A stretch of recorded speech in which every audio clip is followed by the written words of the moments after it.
Saya selalu bertanya-tanya, kenapa tidak ada pemimpin di dunia ataupun negara lain yang berani mengatakan tidak kepada Trump? Cina, saya lihat juga tidak berani mengatakan tidak. Apalagi seperti Rusia pun tidak. Nama saya Poryaman Sitanggang.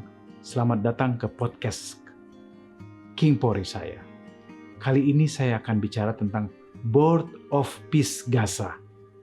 Pertanyaannya, apakah itu benar-benar niat murni, tujuan murni, atau ini adalah rencana terselubung Trump membangun koloni baru di Peninsula Arab Saudi?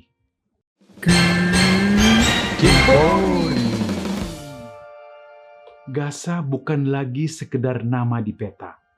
Gaza kini sebuah kata yang berbau debu, darah, dan waktu yang macet.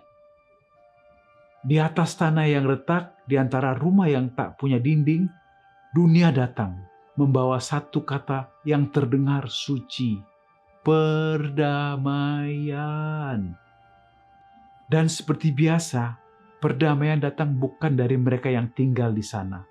Perdamaian datang dari podium jauh dengan jas rapi dan kamera yang siap menyiarkan harapan. Donald Trump menyebutnya Board of Peace Gaza. Sebuah dewan, sebuah janji, sebuah proyek global untuk menata Gaza dari kehancurannya. Menata ulang seolah penderitaan bisa diatur ulang seperti denah properti. Data terkini menyebutkan lebih dari 70% infrastruktur Gaza rusak atau hancur. Rumah sakit misalnya beroperasi tanpa listrik stabil. Air bersih menjadi barang mewah. Lebih dari 2 juta manusia hidup di dalam ruang yang menyempit secara fisik dan secara psikologis. Anak-anak Gaza tidak lagi menghitung usia dengan ulang tahunnya. Anak-anak Gaza menghitung umurnya dengan berapa kali mereka mengingat perang yang terjadi. Dan di saat seperti inilah dunia berkata, kami akan membangun kembali Gaza. Tapi membangun kembali selalu punya syarat. Dan syarat itu jarang ditulis di batu nisan. Board of Peace Gaza bukan sekedar lembaga. Ia adalah arsitek kekuasaan. Trump ingin duduk sebagai ketua. Trump ingin punya hak veto, hak kendali. Tapi dalam mekanisme keanggotaan, Trump mensyaratkan $1 miliar atau sekitar sekarang 17 triliun rupiah. Perdamaian kok dengan tiket ya? Pertanyaannya sederhana, tapi berbahaya. Jika perdamaian harus dibeli, lalu siapa yang memilikinya? Apakah warga Gaza atau investor yang melihat reruntuhan sebagai peluang emas?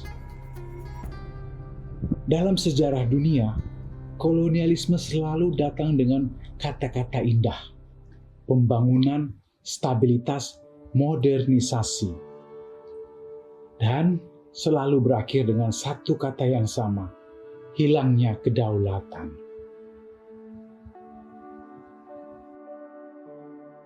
Bayangkan Gaza versi baru. Gedung tinggi, zona ekonomi, pantai bersih, kamera drone yang berputar pelan-pelan. Ya, sebuah Gaza yang cantik, hebat, prospektif. Tapi cantik untuk siapa? Apakah untuk ibu yang kehilangan 3 anaknya? Atau untuk konsorsium yang mencari wajah baru di Timur Tengah? Jika pembangunan dilakukan tanpa suara rakyat, maka itu bukan rekonstruksi, itu rekayasa. Dan Gaza berisiko menjadi etalase, bukan rumah. Jika Gaza dijadikan presiden, jika kehancuran dihadiahkan dengan pengambil alihan, maka niscaya Jazirah Arab bukan hanya wilayah berikutnya, tapi Jazirah Arab menjadi rantai berikutnya. Hari ini Gaza, besok wilayah lain yang dianggap gagal mengatur dirinya sendiri. Mungkin juga kena pada kita, negeri yang jauh. Inilah momen ketika perdamaian berubah menjadi doktrin, dan doktrin menjadi senjata. Maka kembali ke pertanyaan awal, ada apa dengan Board of Peace yang dibikin oleh Trump? Apakah Board of Peace adalah jalan keluar atau pintu masuk menuju kolonialisme abad 21? Apakah ini penyembuhan atau penata ulang penderitaan agar kelihatan lebih rapi di mata dunia? Gaza, jujur, tidak butuh menjadi cantik bagi dunia. Gaza butuh menjadi milik rakyatnya sendiri.